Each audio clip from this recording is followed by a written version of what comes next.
여러분 롯데카드 쓰시는 분들 많으시죠? 최근에 정말 큰일이 터졌습니다. 수백만 명의 개인정보가 한순간에 위험에 처했고 회사는 수백억 원짜리 과징금을 맞을 위기에 처했거든요. 이 사건이 던지는 파장이 과연 어디까지일지 지금부터 그 핵심을 하나씩 파헤쳐 보겠습니다. 자, 이 숫자 297만. 이게 대체 뭘 의미하는 숫자일까요? 바로 이번 사이버 해킹으로 개인정보가 유출된 롯데카드 고객의 수입니다. 거의 300만 명에 육박하는 정말 엄청난 규모죠.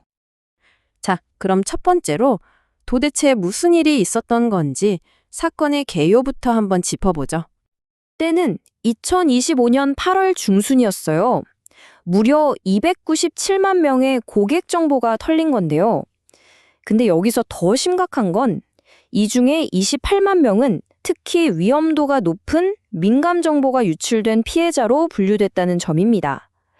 그나마 불행 중 다행인 건 아직까지 이걸로 카드가 막 긁혔다거나 하는 부정사용 사례는 확인되지 않았다고 합니다. 자, 그럼 아마 가장 궁금하실 질문일 텐데요. 그래서 내 정보는 괜찮은 거야? 얼마나 위험한 거지? 바로 이 부분 자세히 들여다보겠습니다. 전체 피해자가 297만 명이라고 했잖아요. 이걸 나눠보면 다행히 한 91%, 그러니까 269만 명은 당장 카드 결제 쓰이기엔 좀 어려운 그런 정보가 유출됐다고 해요. 근데 문제는 나머지 9%예요. 바로 28만 명. 이분들은 얘기가 완전히 다릅니다. 이 정보는요, 진짜 바로 금융사기에 악용될 수 있는 그런 민감 정보가 포함되어 있어서 상황이 훨씬 심각한 거죠. 그럼 대체 그 민감 정보라는 게 뭐냐? 바로 이거요. 카드 번호, CBC, 유효기간. 여기서 끝이 아닙니다. 심지어 비밀번호까지요. 와, 이건 사실상 이 정보들만 있으면 그냥 온라인에서 마음대로 결제할 수 있다는 얘기거든요. 정말 무방비로 뚫리는 거죠. 사태가 워낙 심각하니까 롯데카드도 이 28만 명한테는 전부 카드를 교체해주고 있다고 하네요. 자, 이제 이 파장은 개인을 넘어서 기업, 즉 롯데카드로 향합니다.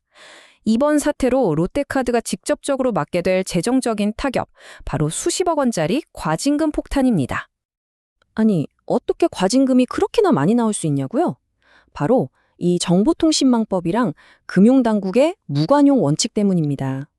쉽게 말해서 법에 따르면 고객 정보를 유출한 기업한테는 전체 매출액의 최대 3%까지 과징금을 때릴 수 있게 되어 있어요.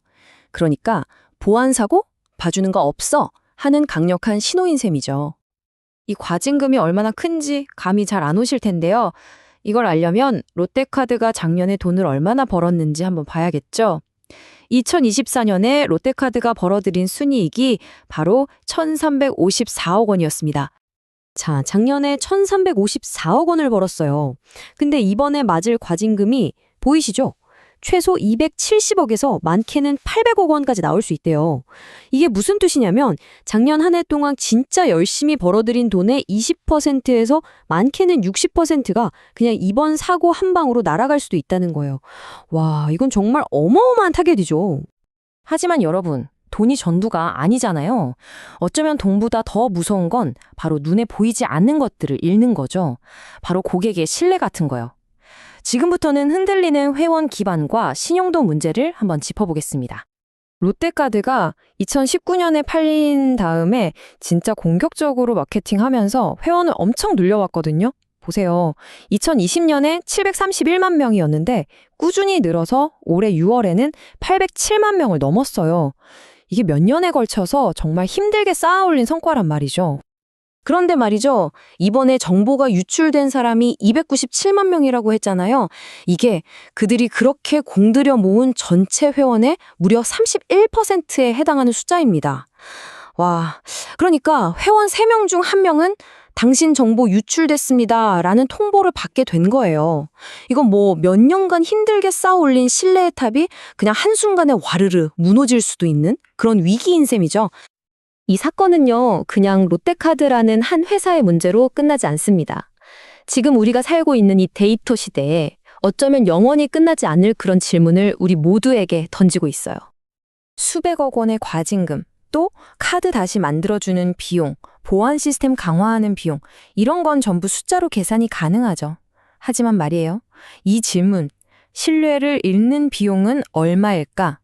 이 질문에 대한 답은 아마 그 어떤 재무제표에서도 찾아볼 수 없을 겁니다. 여러분은 어떻게 생각하시나요? 신뢰를 잃는 진짜 비용은 과연 얼마일까요?